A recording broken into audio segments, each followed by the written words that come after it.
Hello everyone, हाय दोस्तों, नमस्कार। स्वागत करता हूं मैं आपका डेवलपिंग सक्सेस यूट्यूब चैनल पर। दोस्तों, तहे दिल से स्वागत करता हूं। आज की क्लास है वोकैबुलरी की, जो कि बहुत बहुत बहुत इंपॉर्टेंट है हम सबके लिए बहुत रिफ्रेशिंग क्लास है। और इंग्लिश को, जिसे मुझे कहना चाहिए रीढ़ की हड्डी, backbone of English basically, which is called vocabulary class. दोस्तों, पिछली क्लासेस में हमने काफी वोकैबुलरी की थी और मुझे आशा है, पूरी निराशा नहीं, आशा है कि आपने पिछली क्लासेस को कंप्लीट कर लिया होगा। यदि नहीं भी किया है किसी भी कारण से, so please go through with that, and if you have any kind of question, please write it down on the comment box so that I can go through and then I can come with the suitable answers, right. मस्ती से एक बार उन classes को देखें। Vocabulary दोस्तों करना English के लिए बहुत इंपॉर्टेंट है।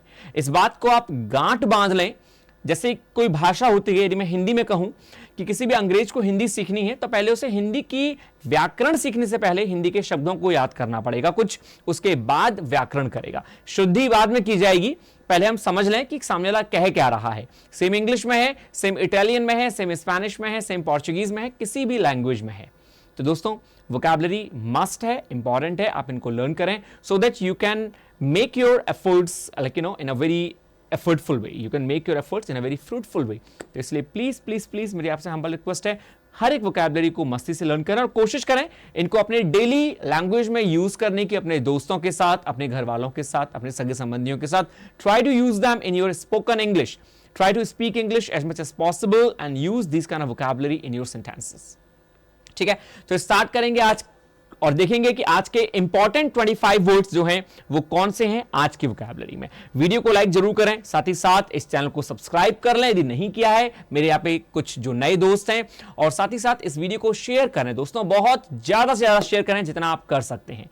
मोर and more students will come, more and more enthusiasm will be there. ठीक, तो चलिए आइए स्टार्ट करते हैं दोस्तों। नंबर 1 वोकैबुलरी से आप सबकी स्क्रीन पर, आप सबके सामने ये कुछ एक्सरसाइज है जो कि आपको दिख रही होगी। एक्सरसाइज में आपसे 8 वोकैबुलरी पूछी गई हैं। आप में से कुछ को आती होंगी, कुछ को नहीं आती हैं। ये 8 वोकैबुलरी दोस्तों आज हम उन वोकैबुलरी जो पढ़ने वाले हैं उनमें कंप्लीट करेंगे और आपको इन 8 की मीनिंग बताने हैं, इन 8 के मीनिंग बताने हैं। और मैं लास्ट में देखूंगा कि यहां पे मेरे ऐसे कितने दोस्त हैं जिनके 8 में से 8 सही जाएंगे, और जिसके 8 में से 8 सही जाएंगे उसे मिलेगी एक पार्ले की टॉफी। जी हाँ, एग्जैक्टली वही टॉफी जो बचपन में खाया करते थे, पार्ले की एक टॉफी या पॉपिंस, मेरी तरफ से। मैं चाहे कैसे भी दूंगा आपको, ठीक है। 8 में से 8, लेकिन कोशिश करनी चाहे 2 बता पाए, 3 बता पाए, 4 बता पाए, जितने भी आप बता पाएंगे। लेकिन कब? अभी नहीं। अभी तो आप इनका स्क्रीनशॉट ले लें या कुछ भी करके रख लें। जब मैं आपको वोकैबुलरी कंप्लीट कराऊंगा उसके बाद आप कॉमेंट बॉक्स में मुझे लिखेंगे, ठीक है। तो चलो देखते हैं किसमें कितना है दम, कौन है यहां पे बाजीराव सिंघम। नंबर 1 आप सभी के लिए है वांट। जी हां, ये WANT नहीं है, ये है VAUNT। वांट एक वर्ब है पार्ट ऑफ स्पीच में। जैसा कि हम लोग हर एक क्लास में दोस्तों हर एक वोकैबुलरी की पार्ट ऑफ स्पीच करते हैं कि ग्रामर में वो क्या काम करती है, वर्ब का, प्रपोजिशन, नाउन, एडवर्ब, एडजेक्टिव, क्या। तो वांट एक वर्ब है जिसका मतलब होता है प्रशंसा करना, जिसे आप कहते हैं अक्लेम, ACCLAIM, और इसे आप प्रेज के नाम से भी जानते हैं। आप इसे प्रेज भी लिख ले जो आपके लिए सही है। कमेंट भी होता है एक वर्ड, कमेंट का मतलब भी प्रशंसा होता है। आप इसे कमेंट कहें, प्रेज कहें या अक्लेम कहें, मींस प्रशंसा करना, वांट। इसका सिनोनिम मतलब पर्यायवाची है इसका एस्टीम, सम्मान देना किसी को, या रेवर, किसी का सम्मान करना। प्रशंसा करते हैं आप लोग तो मतलब सम्मान देते हैं किसी को भी। एंटोनियम है किसी की आलोचना करना, इसका जो अपोजिट है एंटोनियम वो है आलोचना, क्रिटिसाइज करना किसी को। एग्जाम्पल के तौर पे देख सकते हैं कि आप में से काफी लोग मुझे लिखते हैं कि सर एक बार इसका यूज जरूर बता दिया करें कि इनको यूज कैसे करना है। तो example, he was initially wanted, प्रारंभिक तौर पे उसकी प्रशंसा की गई थी वेस्ट के द्वारा, पश्चिम के द्वारा, फॉर हिज लीडरशिप, उसकी लीडरशिप के लिए, ऑफ द कंट्री, कंट्री की उसने जिस तरह लीडरशिप करी, उसने जो कंट्री की बागडोर संभाली, उसके लिए पश्चिम देशों के द्वारा उसकी प्रशंसा की गई थी। ठीक है, क्लियर हुआ? इसे कहते हैं दोस्तों हम लोग वांट। चलो सेकंड आ जाओ। सेकंड मोस्ट इंपॉर्टेंट वोकैबुलरी हमारी अनसीमली, बहुत ही कॉमन वोकैबुलरी है, आप सभी जानते हैं, लेकिन इसका यूज देखेंगे और पार्ट ऑफ स्पीच देखेंगे। LY लगा है तो ये एडवर्ब मत समझिएगा कि एडवर्ब है दोस्तों, ये है एडजेक्टिव। ly लगा हुआ है, लेकिन ये काम एडजेक्टिव का करता है। इसका मतलब होता है अनसीमली मींस अनुचित, जो उचित नहीं है, जो इम्प्रॉपर है, तो इसको हम लोग इनडेकोरस भी बोलते हैं। डेकोरस वर्ड जो है वो डेकोरम से आया है। इसका मतलब होता है बहुत ही डिसेंसी, बहुत ही बढ़िया दिखना, लेकिन इनडेकोरस मतलब बेकार, असभ्य दिखना, तो वही है अनुचित होना। सिनोनिम के तौर पे आप कह सकते हैं, पर्यायवाची के तौर पे इम्प्रॉपर होना या इनएप्रोप्रिएट होना, जो उचित नहीं है वही कहलाता है अनसीमली। एंटोनियम अपोजिट के तौर पे आप कह सकते हैं सीमली, जो आपको बढ़िया दिखे। और दोस्तों एग्जाम्पल के तौर पे आप लिख सकते हैं the discussion led to nothing, discussion का कोई निर्णय नहीं निकला, डिस्कशन से कुछ हाथ में नहीं आया, बट एन अनसीमली स्क्वेबल, लेकिन एक अनुचित विवाद और झगड़ा जरूर उत्पन्न हो गया। स्क्वेबल का मतलब होता है dispute, the meaning of squabble is dispute, और अनसीमली मतलब अनुचित झगड़ा उत्पन्न हो गया। क्लियर हो गया? सो अनसीमली का मीन्स क्या है दोस्तों? एक अनुचित कोई भी चीज, ठीक। Number third, catharsis. जी हाँ, एग्जैक्टली, आप इसको कैथरीन मत पढ़ लीजिएगा। यहां पे जितने भी लोगों ने एक सीरीज देखी होगी मिरिंदा से, वेम्पायर डायरीज, तो it's not a Katherine, it's a catharsis, CATHARSIS, जो कि पार्ट ऑफ स्पीच में नाउन है। इसका मतलब होता है पर्जिंग, पर्जिंग का मतलब होता है शुद्धिकरण, किसी भी चीज की शुद्धि कर देना, तो वही प्योरीफाई करना, उसको इज कॉल्ड कैथारसिस। सिनोनिम पर्यायवाची के रूप में आप कह सकते हैं पर्गेशन या प्यूरिफिकेशन। एंटोनियम के तौर पे कह सकते हैं रिप्रेशन, अशुद्धि कर देना, अत्याचार कर देना। और एग्जाम्पल के तौर पे आप इसमें लिख सकते हैं दोस्तों, music is a means of catharsis of for many of us. Music जो है हम में से बहुत लोगों की शुद्धि का एक कारण बन जाता है, हम में से बहुत लोगों को शुद्ध कर देता है। मतलब म्यूजिक सुनने से हम लोग थोड़ा प्योर महसूस करने लगते हैं। This is what the writer has told. तो कैथारसिस का मतलब क्या हो गया? शुद्धिकरण, ठीक है। प्रेपोजिशन है ऑफ, ऑफ के बाद हम लोग नाउन का यूज करते हैं, तो प्रॉपर यूज रखा है नाउन का, कैथारसिस। नंबर थर्ड है दोस्तों इन्फेंटाइल।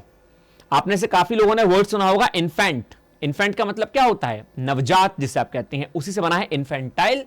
इन्फेंटाइल सबसे पहले तो पार्ट ऑफ स्पीच में एक एडजेक्टिव है जिसका मतलब होता है बचकाना। जी हाँ, एग्जैक्टली। इन्फेंट का मतलब क्या होता है? इन्फेंट मतलब बहुत नवजात, और इन्फेंटाइल एक एडजेक्टिव है जिसका मतलब होता है चाइल्डिश। चाइल्डिश मींस बचकाना, बचकाना मतलब बच्चों वाला। सिनोनिम पर्यायवाची के तौर पे आप कहेंगे बेबिश या इमैच्योर। कितना गजब वर्ड है ना, सुनने में मजा आ रहा है। हे यू बेबिश, तो बेबिश नेचर मतलब बचकाना नेचर, इमैच्योर होना। एंटोनियम अपोजिट हो गया इसका मैच्योर। और एग्जाम्पल के तौर पे आप कह सकते हैं द पॉइंट अबाउट फेरीज। ये जो पॉइंट है किसके बारे में? फेरीज के बारे में, एटसेट्रा, बाकी कोई और भी, इज सो इन्फेंटाइल, वो इतना बचकाना है लॉजिक में, तर्क में, कि भैया I can बेयरली contain my disbelief, के मुश्किल ही है मैं अपने डिसबिलीफ को, अपने अविश्वास को रख पाऊं। मतलब मेरा तो इनमें कल भी बिलीफ नहीं था और आज भी बिलीफ नहीं है, लेकिन जो तुम बातें कर रहे हो ना फेरीज की, ये बड़ा बचकाना है बिहेवियर। फिर से the point about fairies etcetera, point जो है फेरीज के बारे में, परियों के बारे में और अलग इन चीजों के बारे में, वो इतना बचकाना है लॉजिक तौर पे। हाँ, यदि हम लॉजिक को देखें तो भैया इतना बचकाना है कि आई कैन बेयरली, मुश्किल से ही मैं कंटेन कर सकता हूं अपने डिसबिलीफ को, मैं इन बातों पर विश्वास नहीं कर सकता, ठीक। नंबर फिफ्थ दोस्तों, one of the most important vocabularies, ingrained. बहुत ही कॉमन वोकैबुलरी है इनग्रेन्ड, पार्ट ऑफ स्पीच में एक एडजेक्टिव है। प्रोनाउंसिएशन पे ध्यान दीजिएगा। इनग्रेन्ड एक एडजेक्टिव है जिसका मतलब होता है एंट्रेंच्ड, और एंट्रेंच का मतलब होता है दोस्तों जो कि एस्टेब्लिश है, जो कि पहले से ही एस्टेब्लिश है, पहले से ही काफी समय से चला हुआ आ रहा है। इट्स कॉल्ड इनग्रेन्ड, किसी भी चीज में समाहित होना। सिनोनिम के तौर पे आप कह सकते हैं दोस्तों पर्यायवाची के रूप में एस्टेब्लिश्ड या फिक्स्ड। एंटोनियम के तौर पे आप कह सकते हैं ट्रांजिएंट, जो कि बहुत ही सूक्ष्म रूप में, बहुत ही कुछ क्षण भर के लिए है। एग्जाम्पल के तौर पे she wanted to wake up with his scent, वो उठना चाहती थी उसके खुशबू के साथ, इनग्रेन्ड इन हर स्किन, जो कि उसके स्किन में भरा हुआ था। वाह, गजब, मजा डाल दिया। क्या सेंटेंस लिखा है, बिल्कुल भावुक वाला सेंटेंस लिख दिया राइटर ने।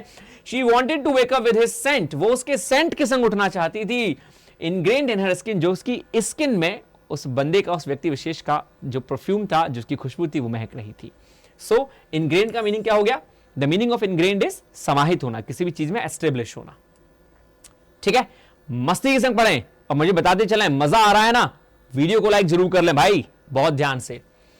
सेलार, इसको कुछ लोग सेलर भी पढ़ते हैं, लेकिन ये जहां से है, जिस लैंग्वेज में है, उसको हम इंग्लिश में सेलार भी बोलते हैं। सलार अपने आप में पार्ट ऑफ स्पीच में एक नाउन है बच्चों। इसका मतलब होता है तहखाना, जिसे आप बेसमेंट भी बोलते हैं। सलार जो है वो एक बेसमेंट भी होता है, इसे आप प्रोनाउंसिएशन के तौर पे सेलर भी कहते हैं, लेकिन वो सेलर वो हो जाएगा बेचने वाला, SELLER, इसीलिए इसको सलार कहिए। सिनोनिम पर्यायवाची के तौर पे वॉल्ट और क्रिप्ट, मतलब वही तहखाना जहां पे कुछ सामान रखा जाए, ठीक है, ये होता है सलार। एंटोनियम के तौर पे आप कह सकते हैं एटिक। एटिक होता है ना दुछत्ती, जैसे हमारे घरों में होती है ना टाण, जिसे हम कहते हैं दुछत्ती, जिसमें हम सामान रख देते हैं, घर का कुछ कूड़ा कबाड़ा या कुछ जो साल में एक बार निकलता है उसे हम टाण पे फेंक देते हैं, ठीक है। एग्जाम्पल के तौर पे हम कह सकते हैं दोस्तों, the servants led us down into a cellar. Servant जो है वो हमें कहां ले गया, वो हमें सेलार में ले गया, हमें बेसमेंट में ले गया, हमें तहखाने में ले गया। वाइन सेलार होते हैं दोस्तों, जो बड़े बड़े वाइन के बैरल्स होते हैं ना। बैरल्स क्या होते हैं? वाइन के जो बड़े बड़े मुझे कहना चाहिए जिनमें वाइन भरी जाती है, राइट, तो उनको वाइन सेलार में रखा जाता है, वाइन के बड़े बड़े तहखानों में रखा जाता है, ठीक है। 7 है दोस्तों ओमिनस, OMINOUS। ओमिनस एक ऐसा वर्ड है जो कि पार्ट ऑफ स्पीच में काम करता है एक एडजेक्टिव का। किसका काम करता है? एडजेक्टिव का।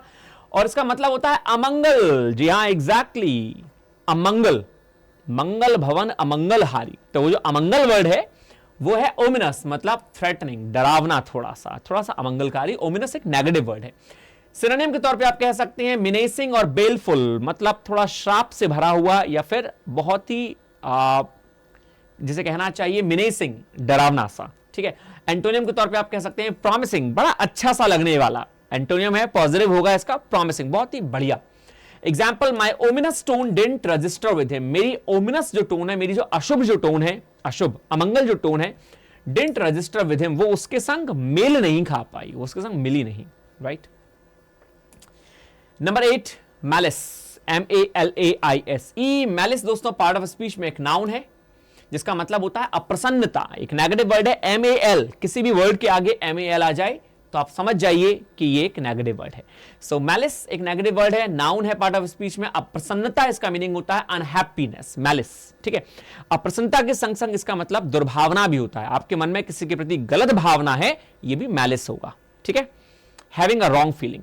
सिनोनिम के तौर पे आप कह सकते हैं रेस्टलेसनेस या अनइजीनेस। अनइजीनेस होना, मन के अंदर बहुत ही गंदे गंदे भाव होना, गंदी गंदी फीलिंग होना किसी के प्रति। एंटोनियम के तौर पे आप कह सकते हैं कंफर्ट, आरामदायक होना। ये तो बड़ा टॉइंग है एंटोनियम।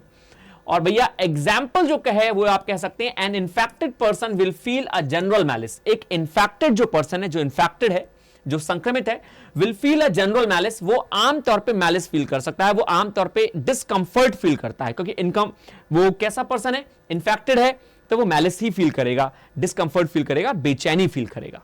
यही हो गया मैलिस, ठीक है दोस्तों। चलिए नंबर नेक्स्ट है stricken, STRICKEN। Part of speech में एक एडजेक्टिव है स्ट्रिकन। प्रोनाउंसिएशन पे ध्यान दीजिएगा, जिसका मतलब होता है ट्रबल्ड या तंग। स्ट्रिकन का मतलब होता है बहुत ही भरा हुआ, खचपच से भरा हुआ। जैसे आप कहते हैं ना, जैसे सड़कों पे जाएंगे तो बहुत ही तंग सड़कें होती हैं, बहुत ही ट्रैफिक है, बहुत ही जैम है, वही कहलाता है स्ट्रिकन। सिनोनिम के तौर पे अफेक्टेड या एफ्लिक्टेड, मतलब प्रभावित, किसी भी चीज से प्रभावित होना, ये इसका पर्यायवाची है। एंटोनियम के तौर पे अनअफेक्टेड, जो प्रभावित नहीं है। एग्जाम्पल के तौर पे the pilot landed the stricken aircraft. Pilot ने लैंड करा दिया उस तंग एयरक्राफ्ट को, उस एयरक्राफ्ट को जिसमें कुछ खराबी आ गई थी या जिसमें कुछ ट्रबल था, कुछ परेशानी थी, उसको लैंड करा दिया, ठीक।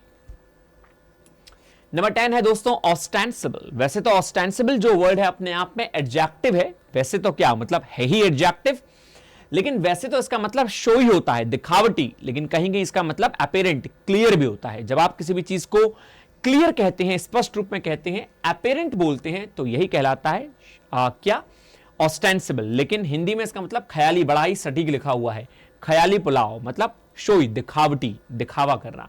सिनोनिम के तौर पे सीमिंग या आउटवर्ड, बाहरी रूप दिखाना किसी को, पर्यायवाची हो गया। एंटोनियम के तौर पे रियल, तो देखिए एंटोनियम रियल है तो ऑस्टेंसिबल क्या हो गया, दिखावटी। एग्जाम्पल द रियल डिस्प्यूट, जो वास्तविक विवाद है, विच ले बिहाइंड द ऑस्टेंसिबल कंप्लेन, जो था किसके, उस दिखावटी कंप्लेन जो थी उसके विपरीत जो डिस्प्यूट था वो क्या था, वो रियल था। मतलब डिस्प्यूट जो रियल था वो तो अलग था, और जो दिखावटी कंप्लेन थी वो अलग थी, ऑस्टेंसिबल कंप्लेन, शोई कंप्लेन। ठीक है। 11 दोस्तों, ऑगमेंट, AUGMENT। ऑगमेंट एक वर्ब होती है, ऑगमेंटेड भी होता है, ईडी लग जाएगा तो वर्ब है ना। ऑगमेंट एक वर्ब होती है जिसका मतलब होता है इंक्रीज करना, बढ़ाना। आप इसे इंक्रीज और एक्सटेंड के नाम से भी जान सकते हैं, आप इसे एक्सटेंड भी लिख सकते हैं ऑगमेंट। सिनोनिम के तौर पे आप कह सकते हैं ऐड टू या सप्लीमेंट, किसी भी चीज में कुछ ऐड कर देना या सप्लीमेंट लगा देना, मतलब कोई भी चीज को जोड़ देना, इज कॉल्ड ऑगमेंट। एंटोनियम हो गया इसका डिक्रीज, कम करना। एग्जाम्पल के तौर पे आप कह सकते हैं his joys augmented after his promotion, उसके प्रमोशन के बाद उसकी जो खुशियां हैं वो बढ़ गई, ऑगमेंट हो गई। तो ऑगमेंटेड हो गई मतलब बढ़ गई, इज कॉल्ड ऑगमेंट। नंबर 12 है दोस्तों ऑप्रेसिव। ऑप्रेसिव जो वर्ड है ये एक एडजेक्टिव है। सबसे पहले तो आप ये समझ लीजिए, ऑप्रेसिव इसका मतलब होता है हार्श। ऑप्रेसिव जब आप किसी पे पीड़ा करते हैं, किसी को पीड़ा देते हैं, किसी को हार्श बोलते हैं कुछ, तो वही कहलाता है ऑप्रेसिव, अत्याचार, उत्पीड़न। सिनोनिम के तौर पे आप कह सकते हैं दोस्तों क्रूअल और ब्रूटल। क्रूअल का मतलब क्या हो गया, the meaning of cruel is अत्याचारी, वही हो गया ब्रूटल। एंटोनियम के तौर पे आप कह सकते हैं लीनियंट, बहुत ज्यादा ही लीनियंट होना, उदार होना किसी के प्रति, लीनियंट। एग्जाम्पल के तौर पे आप कह सकते हैं the country is ruled by an oppressive regime, country जो है वो रूल की गई है किसके द्वारा, एक अत्याचारी रेजिम के द्वारा।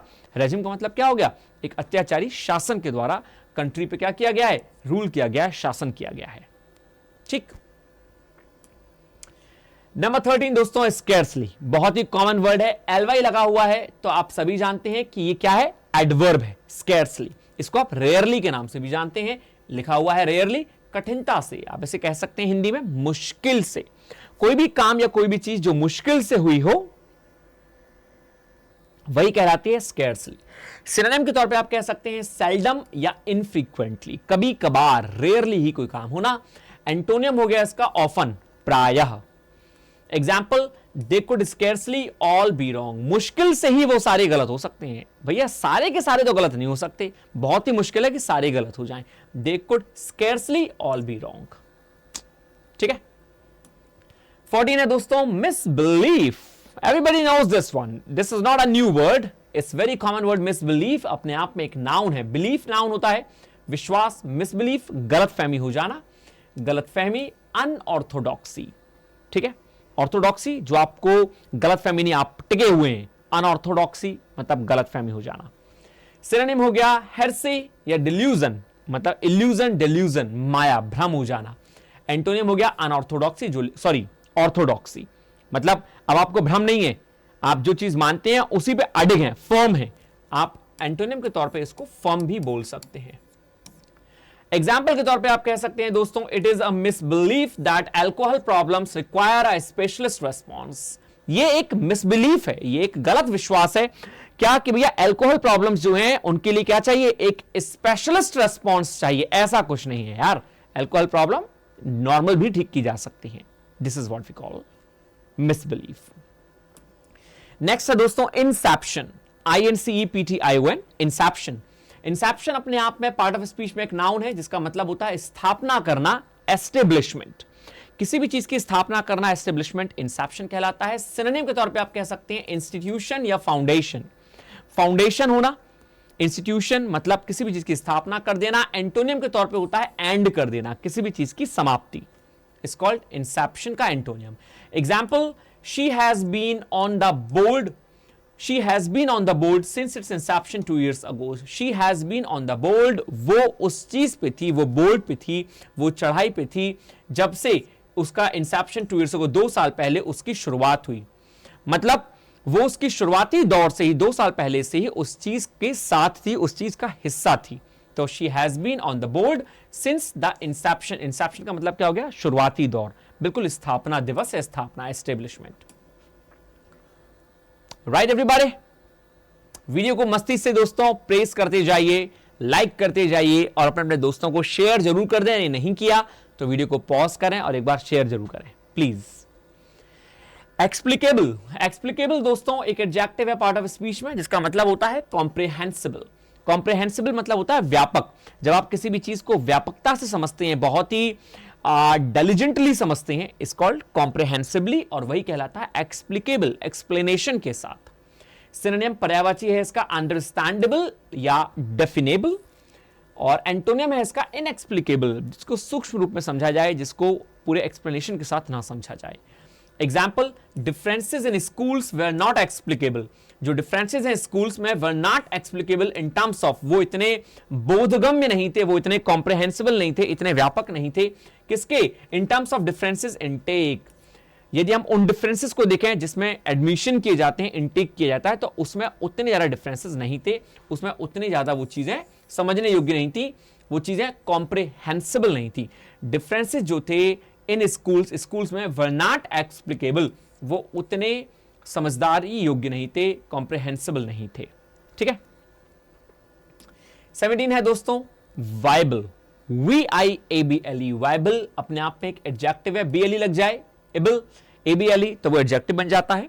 वायबल का मतलब होता है वर्केबल, कोई भी चीज जो कि योग्य है किसी काम करने के, एक्शन लेने के, वायबल कहलाती है। जैसे आप जीवंत भी कहते हैं, लिवली भी कहते हैं। सिनोनिम के तौर पे फीजिबल, प्रैक्टिकल, तो प्रैक्टिकेबल या फीजिबल, राइट, जो प्रैक्टिकल है वही चीज कहलाती है वायबल। एंटोनियम, बातें तो बना रहे हो लेकिन प्रैक्टिकल ना हो, impracticable. Example, the investment was economically viable, वो जो इन्वेस्टमेंट था वो आर्थिक रूप से वायबल था, अर्थव्यवस्था की दृष्टि से देखा जाए तो वो बिल्कुल वर्केबल था, वो काम करेगा, वो ऐसा इन्वेस्टमेंट था। ठीक है। इसके बाद दोस्तों नंबर 18 ने कहा डास्टर्डली, DASTARDLY, डास्टर्डली अपने आप में एक एडजेक्टिव है। देखिए इस वर्ड में ly आ गया, लेकिन इसका मतलब ये नहीं है कि ये एडवर्ब है, ये एडजेक्टिव है। इसका मतलब होता है विग्ड, विग्ड का मतलब हो गया दुष्ट और दुराचारी। तो डास्टर्डली जो है वो बास्टर्डली का भाई है, कहते हैं ना बास्टर्डली या बास्टर्ड, तो वही होता है दुष्ट दुराचारी, विग्ड वही होता है डास्टर्डली। सिनोनिम के तौर पे आप कह सकते हैं इविल और इनिक्विटस। इनिक्विटस एक नेगेटिव वर्ड है जिसका मतलब होता है दुराचारी या दुष्ट, और इविल बुरा इंसान। एंटोनियम के तौर पे हो गया नोबल, नोबल का मतलब उचित इंसान, एक ईमानदार। Example, we all know the pirates, हम उन सभी पायरेट्स को जानते हैं, उन सभी चोर लुटेरों को जानते हैं, डकैतों को जानते हैं, एंड देयर डास्टर्डली डीड्स, और उनके दुष्ट बुरे कामों को जानते हैं। ठीक है। जब भी पायरेट्स नाम आता है तो हमें एक चीज ध्यान आ जाती है, क्या? Pirates of the Caribbean, Jack Sparrow, right. So 18 के बाद दोस्तों करेंगे नंबर 19। 19 ने कहा रिलायबल, रिलायबल अपने आप में एक एडजेक्टिव है पार्ट ऑफ स्पीच में, जिसका मतलब होता है डिपेंडेबल। जब आप किसी भी चीज पे डिपेंड होते हैं, आप विश्वास बहुत ज्यादा करते हैं, वही होता है रिलायबल, विश्वसनीय। सिनोनिम के तौर पे आप कह सकते हैं वेल फाउंडेड या गुड, बहुत अच्छा, जिस पे आप विश्वास कर सकें। एंटोनिम के तौर पे अनरिलायबल, जिस पे आपका विश्वास ना हो। Example, newspapers are no more a reliable source of information, newspaper जो है अब रिलायबल सोर्स ऑफ इंफॉर्मेशन नहीं है, उन पे आप इतना विश्वास नहीं किया जा सकता, वो जो चाहते हैं वो न्यूज देते हैं, ऐसा सेंटेंस कह रहा है। तो नो मोर रिलायबल सोर्स, विश्वसनीय सोर्स कह रहा है रिलायबल। नंबर 20 दोस्तों इम्पॉवरिश, इम्पॉवरिश, पॉवरिश जो है वो एक नेगेटिव वर्ड है, तो वही इम्पॉवरिश है। इम्पॉवरिश पार्ट ऑफ स्पीच में एक वर्ब है जिसका मतलब होता है वीकन, कमजोर, पॉवर्टी से वर्ड है, गरीबी से वर्ड बना है ये। तो वीकन, कमजोर, शक्तिहीन कर देना, किसी भी चीज की शक्ति को क्षीण कर देना। सिनोनिम के तौर पे आप कह सकते हैं सैप या एग्जॉस्ट, सैप हो सकता है आपके लिए नया वर्ड हो, ध्यान रखें। एग्जॉस्ट या टायर्ड, थका हुआ। और एंटोनियम के तौर पे स्ट्रेंथन, पावरफुल, यही कहलाता है इसका antonym. Example, the soil was impoverished by annual burning, soil जो थी वो बहुत ज्यादा इम्पॉवरिश थी एनुअल बर्निंग के कारण, उसको हर साल जलाया जाता था, इसीलिए सॉइल जो थी वो बहुत शक्तिहीन थी, बहुत कमजोर थी, बहुत वीकन थी, उस पर कोई भी खेती नहीं की जा सकती थी। तो सॉइल वॉज इम्पॉवरिश्ड, राइट। इम्पॉवरिश्ड यहां पे जो मीनिंग है वो है फ्रूटलेस, अनप्रोडक्टिव से। ठीक है। 21 है दोस्तों एब्सॉल्व, पार्ट ऑफ स्पीच में एक वर्ब है ये, इसका मतलब होता है एक्सोनरेट। एक्सोनरेट का मतलब होता है किसी पे दोष लगाया गया हो और अब उसको मुक्त कर दिया गया, तो दोष मुक्त कर देना किसी को, यही कहलाता है एक्सोनरेट, मींस एब्सॉल्व। तो एब्सॉल्व, सॉल्व कर देना, ठीक है, किसी भी चीज को आपने एक पहेली को सुलझा दिया, मतलब किसी के दोषों को मुक्त कर दिया। सिनोनिम के तौर पे पर्यायवाची आप कह सकते हैं डिस्चार्ज और एक्विट, किसी को मुक्त कर देना उसके चार्जेस से। एंटोनियम मतलब किसी पे दोष लगा दिया आपने, ब्लेम लगा दिया, राइट, करप्शन के चार्जेस लगा दिए। एग्जाम्पल के तौर पे the pardon absorb them of all the crimes, वो जो क्षमा थी उसने उनके सारे क्राइम्स को एब्सॉल्व कर दिया, मतलब धो दिया, उनको दोष मुक्त कर दिया। उन्होंने बस उठक बैठक लगा ली, मुर्गा बन गए, उनको दोष मुक्त कर दिया गया। ठीक है। 22 दोस्तों आप सबकी स्क्रीन पर है रिवाइव। रिवाइव अपने आप में एक वर्ब है, मतलब होता है फिर ताजा करना, री इनविगोरेट, किसी भी चीज को रिफ्रेशिंग स्टेज पे ले आना, रिफ्रेश कर देना, री इनविगोरेट करना, यही कहलाता है रिवाइव। सिनोनिम के तौर पे आप कह सकते हैं रिवाइटलाइज या रिफ्रेश। एंटोनियम के तौर पे आप कह सकते हैं torpify, it can be the new word for you. Torpify मतलब बासा कर देना, बेकार कर देना। Example the cool refreshing water revived us all, उस ठंडे रिफ्रेशिंग वाटर ने हम सबको जीवित कर दिया, रिवाइव्ड कर दिया। ठीक है। 23 है दोस्तों ऑनगोइंग। ऑनगोइंग अपने आप में एक एडजेक्टिव है। ऑनगोइंग क्या है? एक एडजेक्टिव है अपने आप में, जिसका मतलब है इन प्रोग्रेस। कोई भी चीज जो प्रोग्रेस में चल रही है वही कहलाती है ऑनगोइंग। कोई भी चीज जो प्रोग्रेस में दोस्तों चल रही हो वो कहलाएगी ऑनगोइंग, इन प्रोग्रेस। ठीक है। सिनोनिम के तौर पे आप कहेंगे अंडरवे या गोइंग ऑन। अंडरवे जो प्रोसेस में है, राइट, इन प्रोसेस, या जो गोइंग ऑन हो। एंटोनियम फिनिश्ड, काम ही कंप्लीट हो गया, प्रोसेस में नहीं है, फिनिश ही हो गई। Example negotiations are ongoing right now. Negotiations जो हैं वो इस समय ऑनगोइंग प्रोसेस में है, मतलब चल रहे हैं। ठीक। 24 सेकेंड लास्ट एप्रीहेंड। एप्रीहेंड दोस्तों अपने आप में एक वर्ब है, इसका मतलब होता है अरेस्ट करना। एप्रीहेंड एक होता है डराना, एप्रीहेंशन जिसे आप कहते हैं, ये एप्रीहेंड है, इसका मतलब होता है पकड़ना, अरेस्ट करना, कैच कर लेना किसी को। सिनोनिम इसका पर्यायवाची है कैच करना, कैप्चर कर लेना। एंटोनिम के तौर पे आप कह सकते हैं let go body, come on, let it free, जो जाने दो इसको, मुक्त कर दो यार, क्या पीछे पड़ गए हो। Example a warrant was issued but he has not been apprehended. Warrant issue किए गए थे लेकिन उसे पकड़ा नहीं गया था। उसे पकड़ा नहीं गया था मतलब तो वो भाग गया था या फिर पुलिस सो रही थी, कुछ भी। ठीक है। And the last for today दोस्तों 25 एसीड, बहुत ही कॉमन वर्ड है इंग्लिश डिक्शनरी का, ए लेटर में पहली बार में आपको मिल जाता है। एसीड एक वर्ब है अपने आप में, जिसका मतलब होता है एक्सेप्ट कर लेना, किसी भी चीज को मान लेना, एडमिट कर लेना। ठीक है। एसीड कहलाता है। सिनोनिम पर्यायवाची के तौर पे एंडोर्स, गो अलोंग विद, किसी भी चीज को स्वीकार करना। और एंटोनियम के तौर पे आप कह सकते हैं रिफ्यूज कर देना, मतलब मना कर देना। आपने किसी भी चीज को मना कर दिया, रिफ्यूज कर दिया, रिफ्यूट कर दिया, डिनाई कर दिया, यही कहलाता है इसका एंटोनियम, रिफ्यूज करना। एग्जाम्पल के तौर पे आप कह सकते हैं he did not accede to his child's demands, उसने अपने बच्चे की डिमांड को एसीड मतलब स्वीकारा नहीं, एक्सेप्ट नहीं किया, एडमिट नहीं किया। उसके बच्चे ने कुछ डिमांड रखी होंगी और उसने उसकी डिमांड को एक्सेप्ट नहीं किया, तो he did not accede to his child's demands.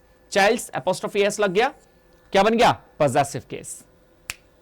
ठीक है। सो दोस्तों ये थे 25। मैं आशा करता हूं कि आपने ये वोकैबुलरी बहुत ध्यान से और बहुत अच्छे से पढ़ी होंगी और सभी को बहुत अच्छी समझ में अभी आ गई होंगी सारी की सारी वोकैबुलरी। अब आपको मुझे बताने हैं वो सारे वर्ड्स जो मैंने आपसे इनिशियल पॉइंट पे पूछे थे। आपको ध्यान हो तो एक बार मैं आपको दिखा देता हूं। मैंने आपसे कहा था कि कौन इन 8 वोकैबुलरी को मुझे बता सकता है। सो ये है आप सभी के सामने वो 8 वोकैबुलरी जो आपको मुझे बतानी है मस्ती से। कमेंट बॉक्स में लिख के बताएंगे और जिसने 8 की 8 मुझे बताई वो है हकदार और विजेता पार्ले की टॉफी का। ठीक है।